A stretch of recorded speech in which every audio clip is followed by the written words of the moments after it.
The wooden pew was harder than I remembered. 64 years does that to a man, makes everything heavier, including secrets. My daughter Abigail walked down the aisle of St. Mary's Catholic Church in her grandmother's lace dress. She looked beautiful in the same gown Sharon wore 35 years ago when we married here, but I couldn't shake the cold knot in my stomach. Patrick Morrison stood at the altar with a perfect smile. Too perfect. "Promise me something, Norman." Sharon's voice echoed in my memory, weak from the cancer 18 months ago. "Don't tell anyone about the money until you're certain they love you for who you are, not what you have." $8,200,000. That's what Sharon left me, hidden in trusts nobody knew about. To the world, I was just Frank Harris, retired military, living on a $3,500 monthly pension, and that's exactly how Sharon wanted it. "I now pronounce you husband and wife," the congregation applauded. From the front row, Patrick's parents, Robert and Linda Morrison, beamed with satisfaction that looked more calculating than joyful. His brother William checked his phone during the recessional. His sister Charlotte whispered something that made them both smile in a way I didn't like. Outside in Sharon's rose garden, Robert Morrison approached with the stride of a man used to getting what he wants. "Wonderful ceremony, Frank. Sharon would have been proud." "Thank you." Patrick comes from a family that believes in taking care of each other, financial transparency, shared responsibilities. He paused meaningfully. "That sort of thing. That's nice. Marriage isn't just about love. It's about building something together, combining resources. Patrick mentioned you own your home outright, and with your military pension." "Patrick mentioned that?" "The kids talk. He just wants to make sure Abigail's taken care of." I looked at Sharon's roses. She'd been right about so many things. "I'm sure they'll figure things out." Robert's jaw tightened. Not the answer he wanted. The Morrison Country Club was all crystal chandeliers and understated elegance. Patrick had insisted on paying. At the time, it seemed generous. Now I wondered if it was an investment. "Patrick's already looking at houses," Linda Morrison announced at dinner. "Something with good bones." "Too expensive for newlyweds," William said, "unless there's family help involved." All eyes turned to me. I took a sip of water. "I'm sure they'll figure something out." Robert cleared his throat. "Frank, we're family now. Patrick mentioned you might need help managing your finances. It's a lot for one person, especially at your age." "I manage fine." "Of course you do." Linda's tone suggested otherwise, "but Robert handles all our investments. We'd be happy to help." Patrick spoke up, carefully casual. "Dad just means we want to make sure you're taken care of, Frank. You're family now." I looked at my new son-in-law. His expression was concerned, but his eyes were calculating, measuring what I might be worth. William pulled out his phone. "Actually, I took the liberty of doing some research. Property records show your house is worth about $380,000. No mortgage. Combined with your pension and savings." "You researched me?" "Just publicly available information. We like to understand the family's complete financial picture." "For planning purposes," Linda added quickly. Later on the terrace, Abigail found me alone. "Dad, are you okay? You seemed uncomfortable." "Just overwhelmed. Patrick's family can be intense, but they mean well." "Do they?" She searched my face. "Dad, don't you like Patrick?" "Do you love him?" "Yes." But there was hesitation. "I think I do. I must, right? I married him." "I must." Not "I do." That doubt told me everything. They gave me 3 days. On day 4, Patrick called. "Frank, maybe I could help you organize some paperwork. Abby mentioned you've been meaning to update your filing system." I'd never mentioned anything to Abigail. "That's not necessary. Just want to make sure you're not missing any veteran benefits. Family, right?" My instincts screamed danger. Day 5, Patrick showed up while I was gardening. "Thought I'd check on you. Mind if I use your bathroom?" He was inside for 10 minutes. When he came back, his expression had changed, satisfied. "Great property," he said. "Must be worth a lot. You could pull out a line of credit, invest it." After he left, I checked my office. Someone had been through my filing cabinet. Folders were out of order, and there were pencil marks on my bank statements, tiny notes documenting my deposits and withdrawals. I called my lawyer, James Patterson. "I need a deep background check on Patrick Morrison." "Frank, is everything all right?" "Just being careful." "How fast can you work?"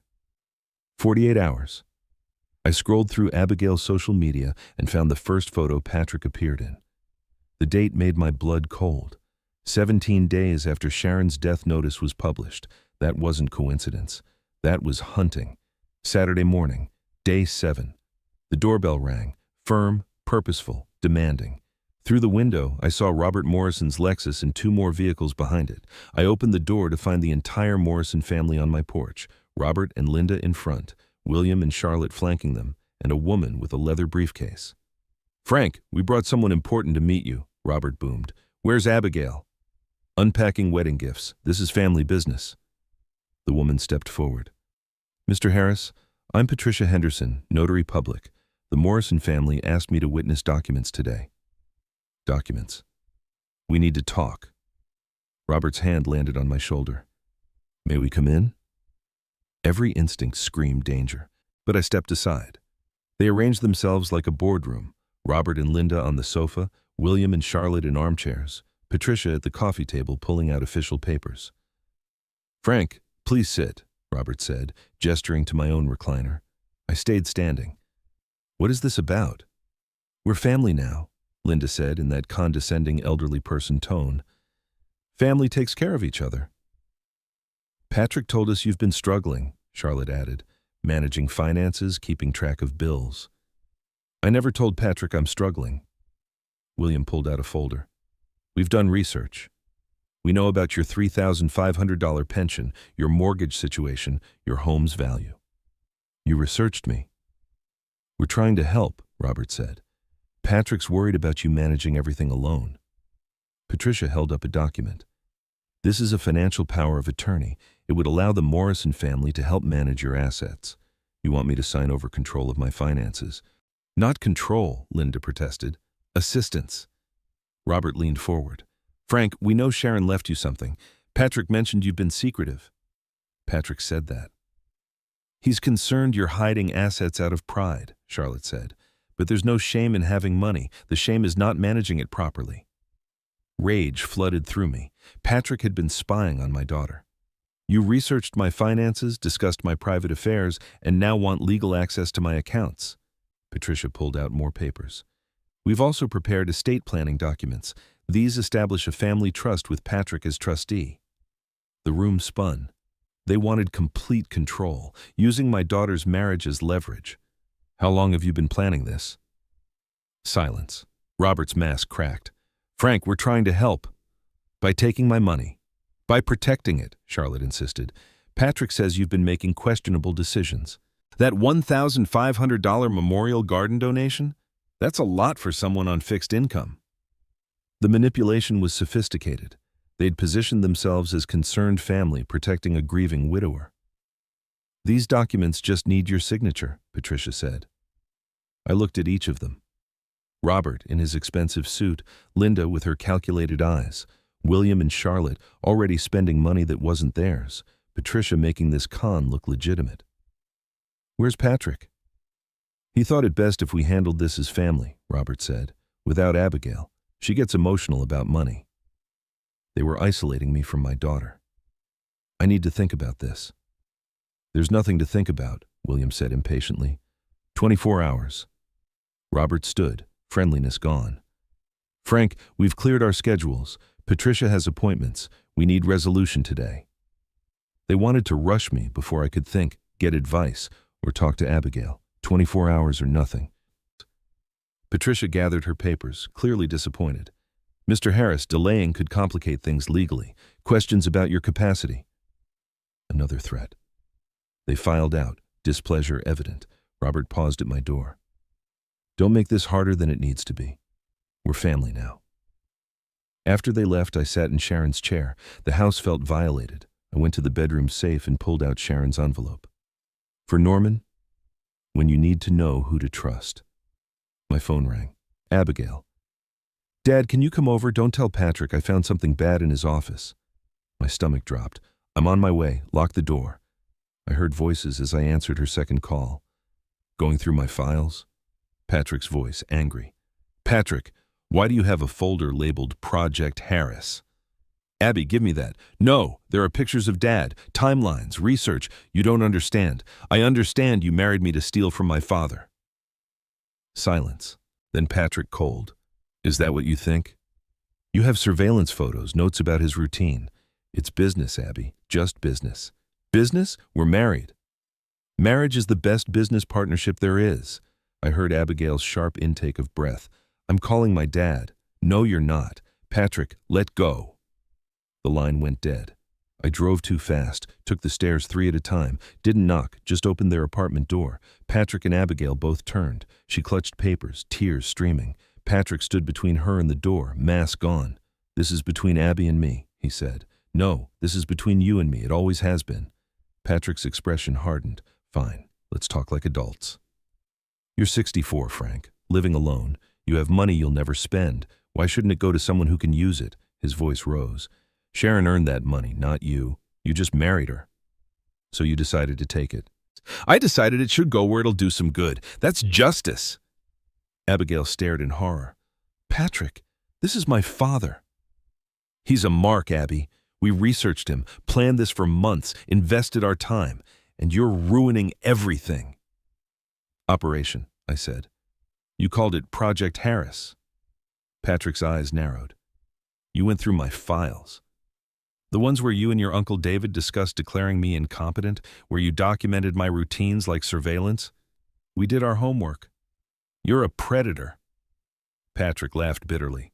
You know what the real crime is? You sitting on millions while people like me drown in debt? He stopped, but too late. How many millions, Patrick? Greed overrode sense. The estimate was 2, maybe 3, but you're sitting on more. How much, Frank? 4, 5? Abigail's voice broke. It doesn't matter. You never loved me. This was just a job. Don't be stupid, Abby. This is our chance. There is no our. There never was. Patrick tried once more. Frank, think. Tomorrow we go to court. We have doctors' reports, witnesses, everything. The judge will grant guardianship. We'll get the money anyway. So work with us. Like you worked with Margaret Chen? I asked quietly. The Portland widow who died after you stole from her? Or Dorothy Jameson? Or the other 4 families? Patrick's face went white. Abigail held up papers. Every email, every file. I found it all. Patrick lunged for the papers. I stepped between them. His fist caught my jaw. Pain exploded. I stumbled but didn't fall. Blocked his second swing and drove my shoulder into his chest. He crashed into his desk. His laptop shattered. Dad, stop! Abigail called 911. Patrick scrambled up, bleeding, but rage became calculation. You just assaulted me, Frank. That'll look great in court. Violent, paranoid old man. Security cameras in the hallway, I said. They'll show you through the first punch. His face flickered. He'd forgotten. Sirens wailed. This isn't over, Patrick said. Tomorrow in court, we're taking everything. No, I said quietly. Tomorrow you learn what happens when you fail a test you didn't know you were taking. After police arrested Patrick, Abigail and I sat in my car. Dad, what test? Your mother left me more than money. She left me a way to find out who loved me for myself. I looked at her. The Morrison family just failed that test. What happens now? Now we finish what your mother started. The court hearing was less than 24 hours away, and the Morrison family had no idea what was waiting for them. Sunday morning, 6 a.m. I hadn't slept, neither had Abigail. We sat in my kitchen with coffee. Neither of us was drinking, surrounded by the documents she'd taken from Patrick's office. Evidence of months of planning spread across the table where Sharon and I had shared thousands of meals. Dad, look at this timeline. Abigail's finger traced Patrick's handwriting. Target identified. That's 3 weeks after Mom's death notice. Initial contact. That's when he friend requested me on social media. First meeting, the party where we randomly met. Her voice broke. It was all planned. I studied the detailed notes. Patrick had documented everything. My daily routines, when I left for the grocery store, when neighbors visited, even what time I turned off my bedroom light. Professional surveillance. There's more. She pulled out a financial profile with my name at the top. Bank account numbers, estimated asset values, the make and model of my car. At the bottom, Patrick's note. Conservative estimate $2 million plus house value. Actual likely higher based on wife's pharmaceutical pension. They'd done their homework. but they had no idea about the real number. My phone rang. James Patterson. Frank, I've been up all night reviewing what you sent. We need to meet, now. I'm calling Thomas Brennan. He's a fraud investigator who specializes in elder abuse cases. How fast can he work? He's already working. Get to my office in an hour. James's home office felt cramped with 4 of us inside. Thomas Brennan was lean, 50s, with tired eyes that had seen too much human cruelty. Mr. Harris, I've spent the night digging into the Morrison family. What I found is worse than we thought. He spread files across James's desk. They're not just opportunistic. They're organized. He pulled out a newspaper clipping. Margaret Chen, Portland, 2019, 67-year-old widow, $2.3 million estate. Patrick Morrison dated her granddaughter, married into the family, gained power of attorney, transferred $900,000. The granddaughter divorced him, but the money was gone. Margaret died 6 months later. Stress-induced heart attack. Another file. Dorothy Jameson, Seattle, 2020, 71, $1.8 million estate. William Morrison targeted her daughter this time. Same pattern. Guardianship petition. Fabricated medical evidence. They got $650,000 before the family stopped them. 4 more files followed. Different victims, same tactics. Total, 6 confirmed victims over 5 years. Combined losses exceed $6.8 million. Thomas looked at me. But here's what's interesting. They're escalating. The amounts are getting larger, the operations more sophisticated. Abigail stared at photographs of elderly victims. Why didn't anyone stop them? Shame, Thomas said simply. Families were embarrassed. They took settlements, signed NDAs. The Morrisons counted on that. They built a business model around victims staying quiet. But this time is different, James said, looking at me. Because they don't know what they're really after, I said quietly. They think maybe $2 million at most. They have no idea about Sharon's actual estate. James leaned forward. Which means we can trap them, let the guardianship hearing proceed. You appear competent, but willing to cooperate. Then at the critical moment, we reveal the true amount, $8.2 million. Their greed will destroy them in open court. Risky, Thomas warned. If the judge believes their incompetency claims, you could lose control. I thought about Sharon's letter, her final test. We're doing it. We finish what Sharon started. The Morrison family didn't wait. Monday morning, my neighbor Ellen Richardson called. Frank, dear, I got the strangest call. Patrick Morrison said he's worried about you. He said you've been confused, forgetting things, wandering at night talking to yourself. My jaw clenched. I haven't been confused about anything, Ellen. That's what I thought, but he was very convincing, Frank, very concerned. Over 2 hours, 3 more neighbors called with similar stories. The Morrisons were building a narrative, creating witnesses who'd testify I was declining. By noon, Father O'Brien from St. Mary's called. Frank, Patrick expressed concern about financial decisions you've been making since Sharon passed. He suggested you might need pastoral guidance. A pause. Frank, I've known you 20 years. You seem sharp as ever. What's really happening? I explained as carefully as I could. I believe you, Father O'Brien said. But Frank, they're building a case. Every call, every expression of concern, it's going on record. If this goes to court, they'll use it as evidence. Tuesday brought the legal assault. A process server delivered documents from Morrison and Associates, David Morrison's law firm, petition for emergency guardianship, claiming I was vulnerable due to cognitive decline and financial mismanagement. Attached were sworn affidavits from Patrick and his parents. I'd become confused and paranoid after Sharon's death, made bizarre accusations about their help, been seen wandering at odd hours, all lies presented with professional legal language. The most damning was the psychological evaluation signed by Dr. Margaret Wheeler, concluding I showed significant signs of paranoid ideation and early-stage dementia. I'd never met Dr. Margaret Wheeler. They fabricated a medical evaluation, I told James. That's a felony, he replied grimly. Document everything, don't respond, and don't let them bait you into confrontation. Wednesday morning, Abigail called, voice breaking. Dad, they created a GoFundMe page. I pulled it up. My wedding photo, smiling and normal. Below, a heartbreaking story about a widowed veteran with dementia being exploited by his greedy daughter. Patrick's family needed legal fees to save me. In 24 hours, they'd raised $4,700 from strangers. People are sharing it on social media, Abigail whispered. My high school friends are calling me terrible names. My principal asked if I needed time off. The Morrison strategy was clear. Destroy both our reputations to make their story credible. Thursday afternoon, 2 police officers appeared at my door. Mr. Harris, welfare check. Family members expressed concern about your well-being. They said you've been making threats, behaving erratically. They were professional, but evaluating my mental state, asked about routines, medications, whether I felt safe. Your son-in-law mentioned paranoid thoughts about people stealing from you. I showed them the legal documents, explained the actual situation, but I saw doubt in their eyes. To them, it looked like a sad family dispute with a possibly confused elderly man. After they left, I called James. This is warfare. It's also illegal. False police reports, fraudulent psychological evaluations, defamation.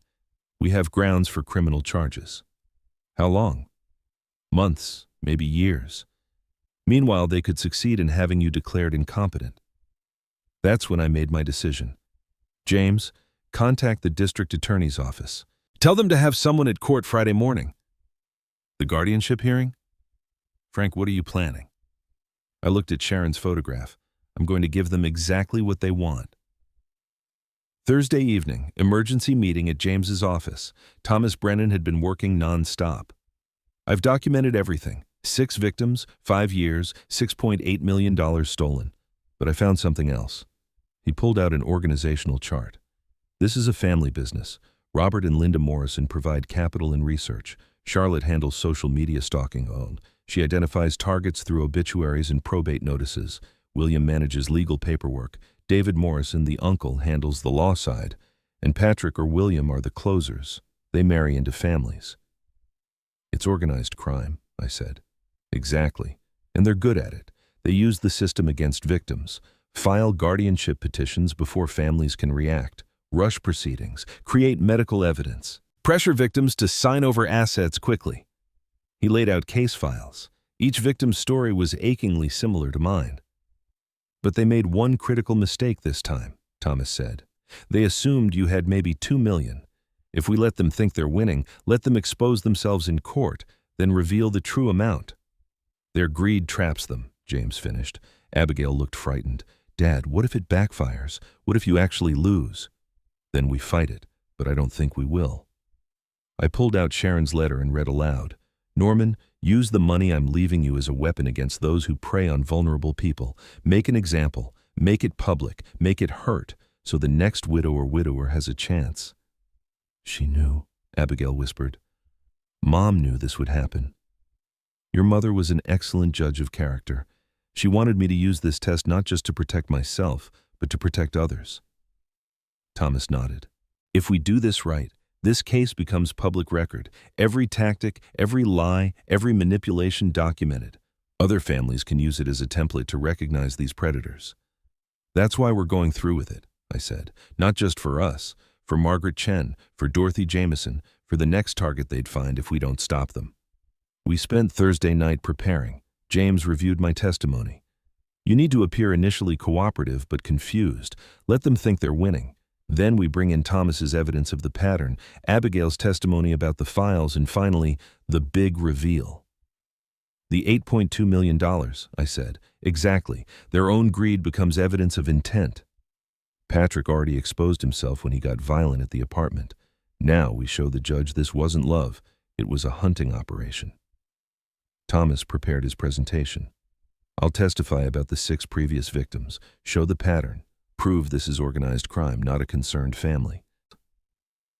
Abigail practiced her testimony, though she still looked shaken.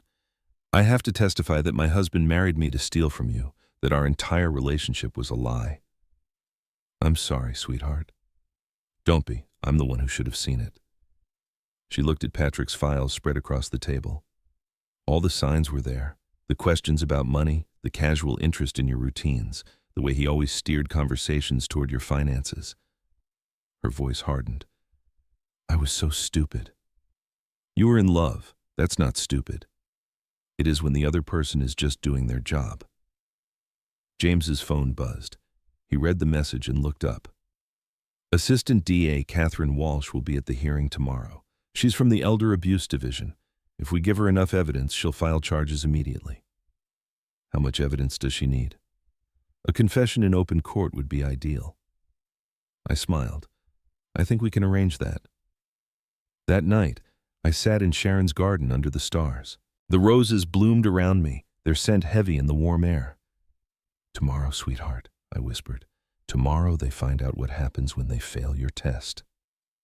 The wind rustled through the flowers. I could almost hear Sharon's voice. Make them show their true faces, Norman, then strike.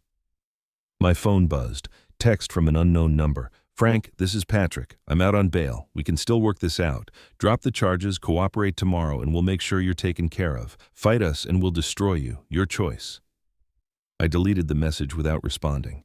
They still thought they were in control, still thought this was about $2 million, still thought I was just a lonely old man who'd be easy to manipulate. Tomorrow, they'd learn the truth. Tomorrow, they'd learn that Sharon Harris had spent her final months preparing the perfect trap. And tomorrow, that trap would close. Friday, 6 a.m. I dressed carefully. My best suit, the one I wore to Sharon's funeral. Tied my tie the way she'd taught me. Put on my wedding ring, which I'd never removed. Abigail arrived at 7. She looked exhausted but determined. Ready? She asked. Are you? No, but we're doing this anyway. We drove to the courthouse in silence. James met us on the steps, briefcase in hand.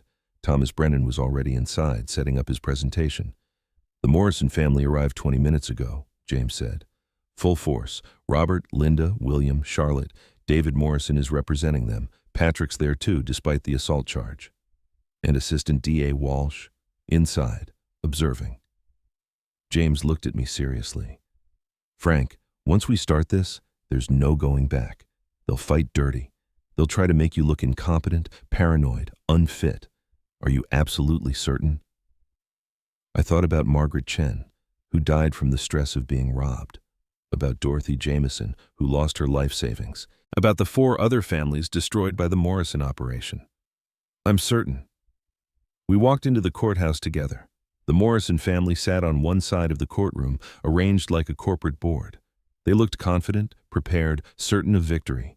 They had no idea what was coming. Judge Elizabeth Morrison, no relation, took the bench at 9 a.m. sharp. We're here for an emergency guardianship petition. Morrison family versus Frank Harris. Mr. Morrison, you may begin. David Morrison stood. Your Honor, this is a straightforward case of an elderly widower who needs protection from his own declining judgment. We'll present medical evidence, witness testimony, and documentation of concerning behavior. We're simply asking for the authority to help Mr. Harris manage his affairs for his own protection. He smiled at the judge. It was the smile of a man who'd done this successfully 6 times before. But this was the 7th time.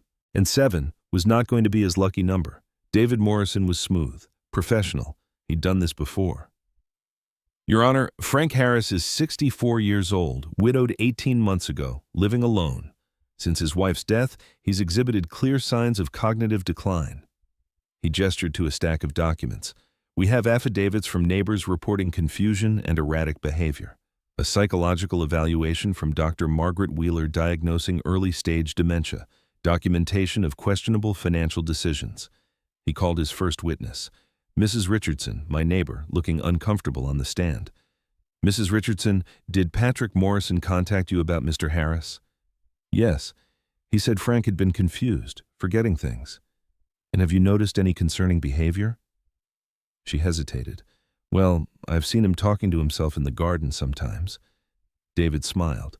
Talking to himself. Thank you. James stood for cross-examination. Mrs. Richardson, where exactly was Mr. Harris when you saw him talking to himself? In his rose garden. The garden his late wife planted, the roses she tended for 15 years. Is it possible he was talking to her memory? Mrs. Richardson's face softened. Oh, yes, I suppose so. So grief, not confusion? Yes, that makes sense. David called Patrick next. My son-in-law took the stand in a conservative suit, playing the concerned family member perfectly. Patrick, when did you first notice Mr. Harris's decline? Shortly after the wedding. He became paranoid, accusing my family of trying to steal from him. He got violent, attacked me in my own apartment. Patrick touched his healing lip. I was terrified. This wasn't the man I'd known. This was someone losing touch with reality. And your family's response? We want to help him, protect him, make sure he's safe and his assets are properly managed. Patrick looked at the judge earnestly. We're not trying to take anything. We're trying to save him from himself. It was a good performance, almost convincing. James stood. Mr. Morrison, how long after Sharon Harris's death notice appeared in the newspaper did you first contact Abigail Harris on social media? Patrick blinked. I don't recall exactly. Let me refresh your memory. 17 days. Does that sound right? If you say so. James pulled out documents. And your first in-person meeting with Abigail was at a party 4 days later, correct? We met at a mutual friends party, yes. A party you learned about through Abigail's social media, which you'd been monitoring since contacting her. Is that also correct? Patrick's jaw tightened. I don't know what you're implying. I'm not implying anything. I'm stating facts. James held up more papers. Did you or did you not create a file labeled Project Harris containing surveillance photographs of Frank Harris? David Morrison jumped up. Objection. Relevance. Goes to credibility, Your Honor, James said calmly. Judge Elizabeth Morrison leaned forward.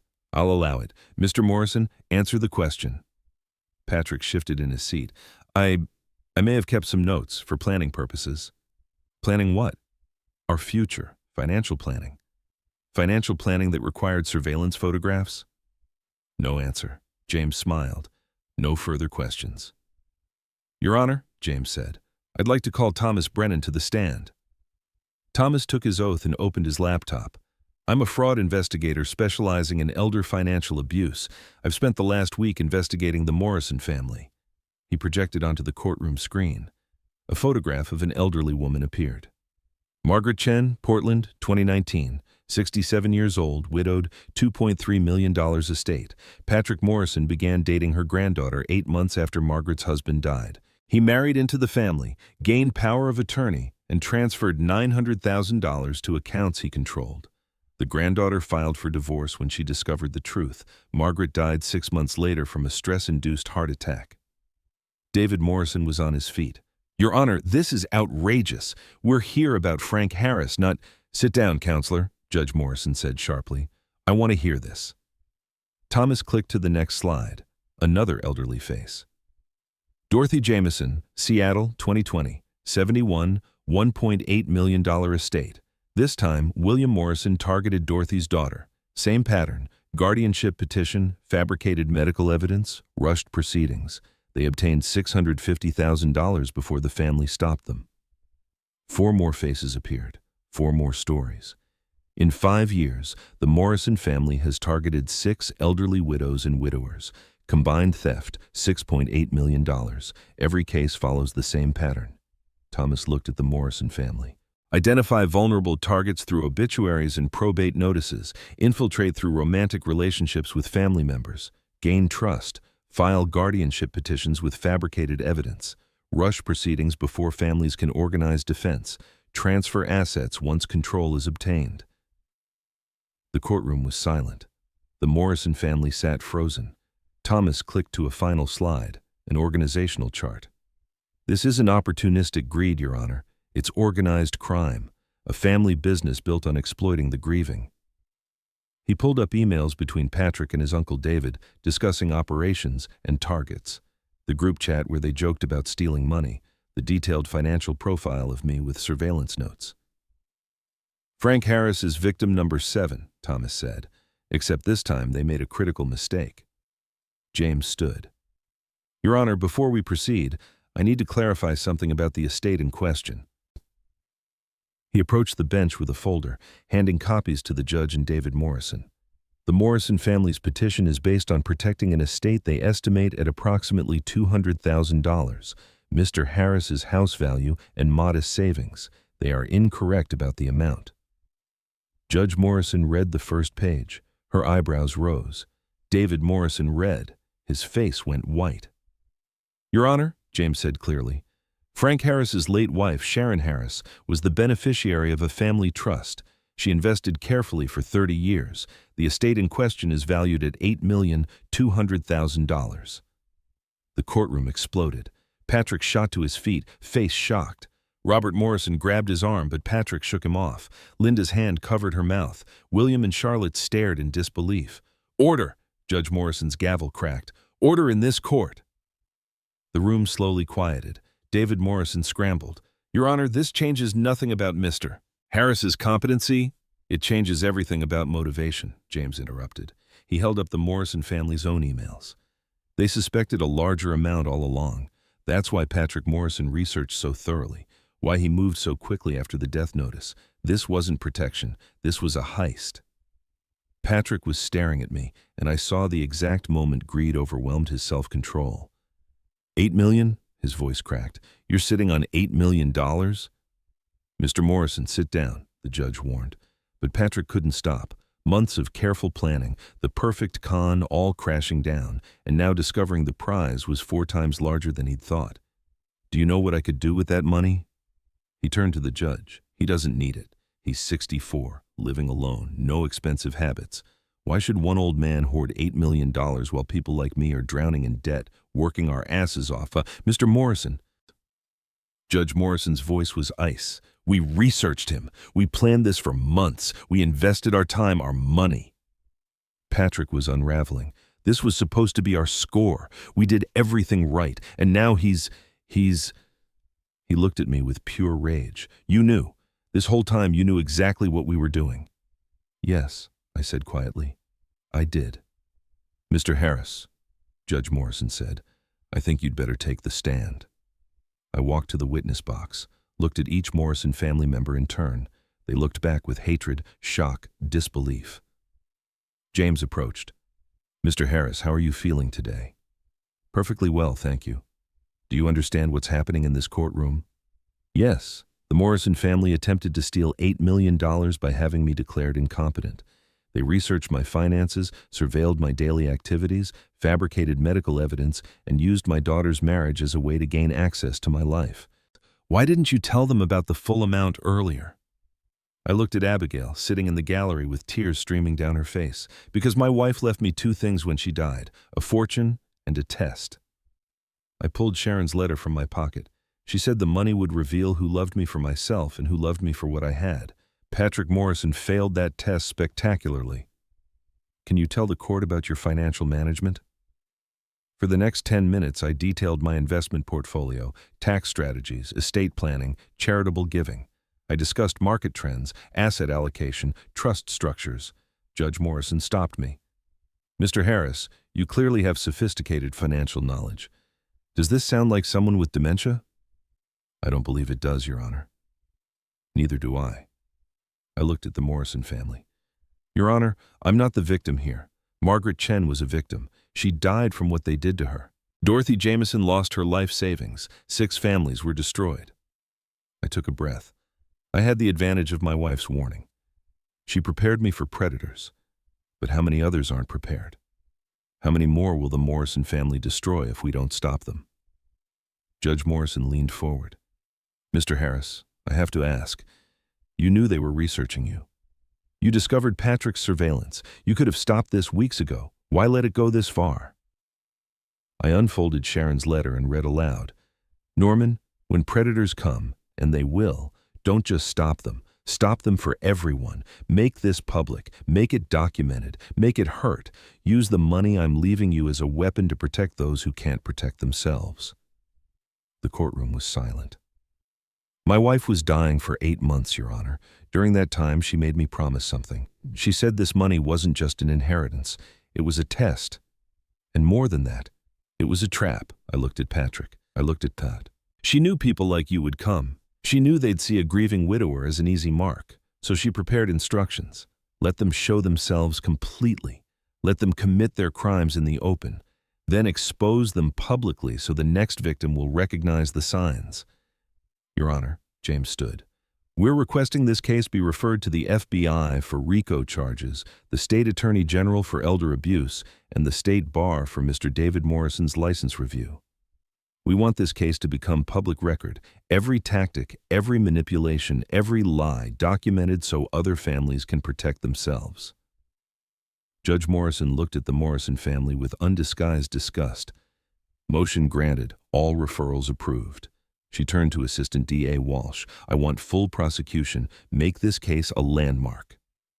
To the Morrison family, you targeted a grieving widower for his money. You used his daughter's love as a weapon. You fabricated medical evidence and destroyed reputations. All for personal greed. Her gavel came down hard. Guardianship petition denied. I'm referring each of you for criminal charges. And Mr. Harris, I apologize that you and your daughter were subjected to this.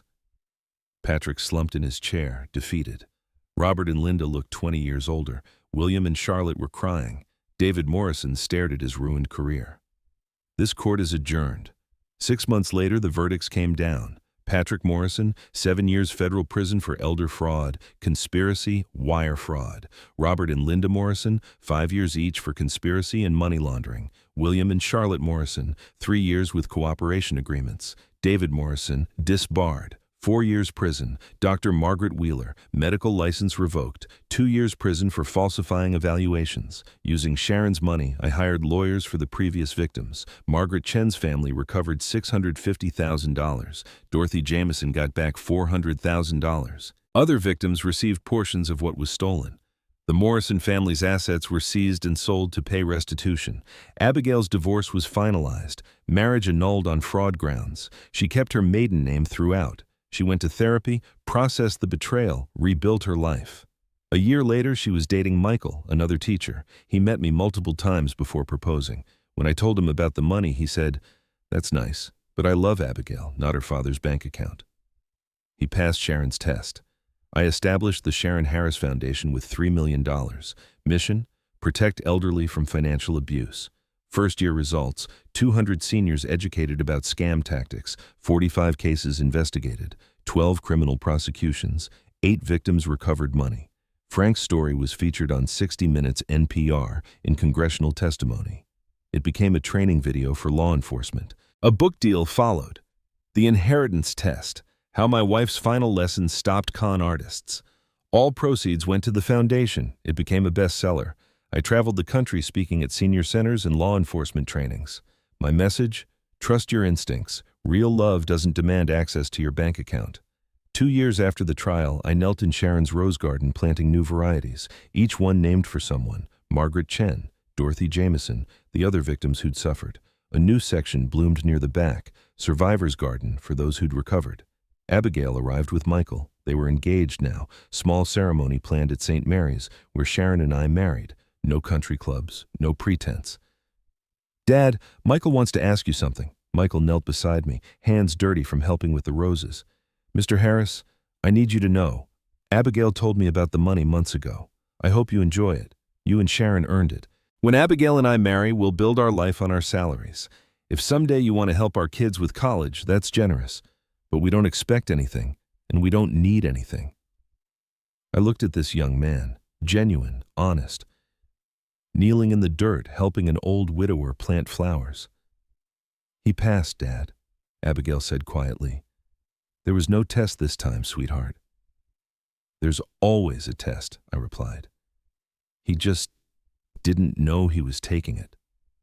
That evening, we sat in the garden at sunset, talking about wedding plans, laughing about small things, Michael asking questions about Sharon, genuinely interested in the woman who'd made all this possible. Wind rustled through the roses. I could almost hear Sharon's voice. "You did good, Norman. Our girl found real love this time. The test worked perfectly." I whispered to the flowers, "Yes, it did, sweetheart. Yes, it did." The roses bloomed bright red in the fading light. Sharon always said her roses bloomed for people with good hearts. Looking at Michael and Abigail together, laughing and planning their future, I knew she was right. Some tests are worth passing, and some love is worth $8,200,000, not because of the money, but because of what the money revealed.